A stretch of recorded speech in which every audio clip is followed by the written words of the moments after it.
সেটা আমরা বিভিন্ন প্রকল্প পেয়েছি, সেই প্রকল্প অনুযায়ী কাজ হাতে নেওয়া হয়েছে। ওই একটা গত মিটিং এ সিদ্ধান্ত ছিল আজকে এটা কোনো সংশোধনী না থাকলে আমরা এটাকে দৃঢ়ীকরণ করতে চাই।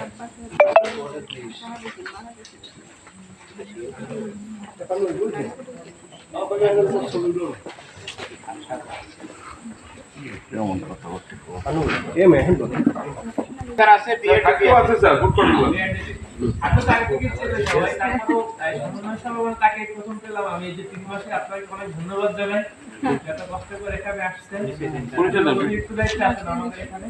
আপনার দুজনে শুভ সকাল। আমি দীপঙ্কর চন্দ্রশীল, উপজেলা পল্লিউন্নয়ন অফিসার, কাঠালিয়া, ঝাড়বাড়ি। আমার ব্যক্তিগত জীবনে এক ছেলে, আমরা হাজবেন্ড।